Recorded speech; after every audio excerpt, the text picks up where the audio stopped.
l'islam hier, demain.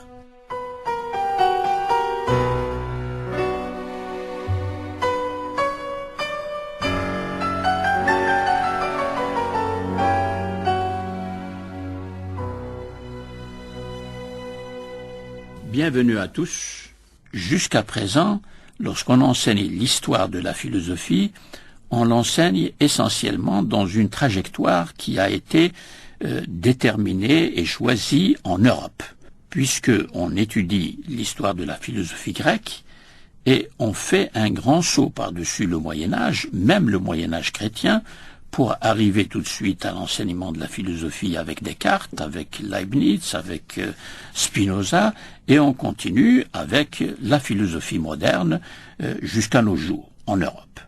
Et pendant longtemps, il n'a pas été question, dans les universités européennes, d'Averroès, Ibn Rushd, bien que Averroès, je l'ai dit, ait été extrêmement connu dans ces mêmes universités européennes pendant le Moyen-Âge, et il y a une coupure qui a été introduite en Europe par ce que nous appelons la modernité. Ça, c'est un point extrêmement important, et c'est pour parler de cette coupure-là que j'ai voulu introduire les trois grands penseurs dont nous avons déjà parlé.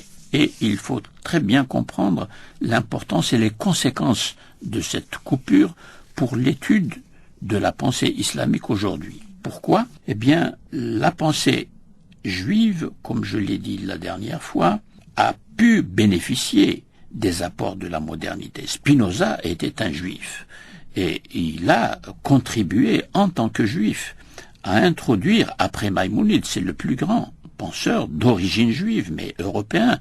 Il a vécu en Hollande, parce que la Hollande était un pays extrêmement libéral au XVIIe siècle. Et l'apport de Spinoza a été extrêmement important, et il se relie à la tradition maïmonidienne, il se relie donc à la tradition médiévale, et les Européens, évidemment, ont développé une pensée philosophique qui s'est progressivement éloignée de la pensée médiévale, parce que on commençait avec la Renaissance et avec la Réforme protestante, l'intervention de Luther qui a modifié le fonctionnement du magistère théologique catholique à l'intérieur de l'Église catholique, puisqu'il a introduit la notion de libre examen des Écritures à l'intérieur du christianisme, et ça a été la grande séparation et la naissance du protestantisme, mais c'est un moment important de la modernité, et donc il va y avoir une continuité, mais en rupture, je l'ai dit, avec ce qui a fait l'originalité et une certaine richesse du Moyen-Âge, à savoir que les penseurs médiévaux étaient des théologiens qui utilisaient les outils philosophiques. Ça n'était pas d'abord des philosophes, bien que Maïmonide et Ibn Rushd sont parmi ceux qui ont poussé le plus loin l'adoption de la raison philosophique, justement pour modifier, enrichir par la philosophie l'attitude et la connaissance de la théologie. Peut-être serait-il bon que je dise aux auditeurs la différence qu'il y a entre la théologie et la philosophie, parce que sans connaître cette différence, on ne comprendrait pas les enjeux de l'histoire de la pensée dans l'espace méditerranéen, comme je l'ai dit. Alors, la raison théologique utilise des outils de la logique aristotélicienne, comme je l'ai dit, utilise les concepts travaillés par Aristote dans la métaphysique, dans la physique, il utilise les catégories d'Aristote, la poétique d'Aristote, etc., mais pour mieux comprendre les textes révélés, les textes religieux révélés. Autrement dit, les textes révélés conservaient leur importance pour ces philosophes-là, et ils lisaient ces textes révélés avec des outils philosophiques pour construire une théologie musulmane pour les musulmans, juive pour les juifs, et chrétienne, catholique pour les catholiques, avec Thomas d'Aquin et d'autres penseurs, bien sûr, qui ont existé au Moyen-Âge.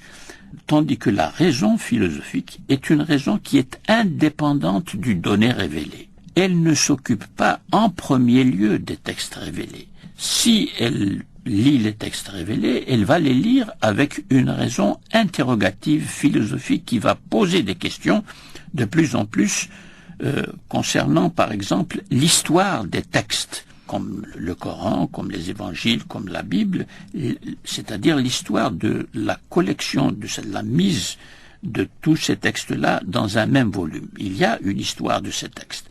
Et depuis le XVIe siècle, il y a eu une science qui s'appelle la philologie, qui va introduire un regard nouveau sur les textes sacrés qui n'existaient pas au Moyen-Âge. Ça, c'est une grande rupture qui est intervenue pour la Bible et pour les évangiles, mais qui n'est pas encore jusqu'à nos jours intervenue en ce qui concerne l'histoire du texte coranique.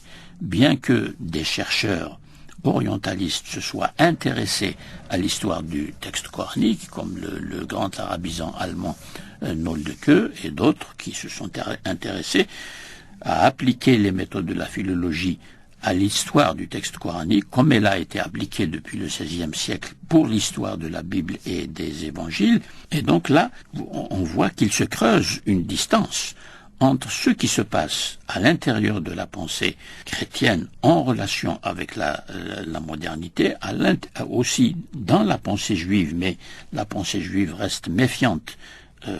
Avec Spinoza, elle a été méfiante comme elle l'a été avec Maïmonide, parce que les Juifs vivent dans un état de minorité, aussi bien dans le climat islamique que en climat chrétien. Ce sont des Ahl el-Kitab dit l'islam, et ce sont, avec les chrétiens, les Juifs ont eu encore une situation plus difficile à supporter, puisque la théologie catholique a considéré longtemps les Juifs comme des déicides, puisqu'ils ont été accusés, comme on le sait, d'avoir eu une responsabilité dans la mort de Jésus. Donc, ici, nous voyons se nouer un certain nombre de situations qui vont conduire à une marginalisation de la pensée islamique dans cet espace méditerranéen où la pensée islamique d'expression arabe avait exercé une véritable hégémonie et connu une très grande expansion. Je reviendrai sur ce problème-là de la marginalisation, de l'affaiblissement, de la régression intellectuelle, du champ intellectuel de la pensée islamique du XVIe siècle jusqu'au XIXe siècle, lorsque nous parlerons du livre de Bernard Lewis, parce que c'est justement l'objet de ce livre-là. Il y aurait encore beaucoup à dire sur ce sujet-là. Je ne sais pas si nous allons avoir le temps de le faire pour terminer l'étude des sujets que j'ai annoncés. Nous verrons cela la prochaine fois.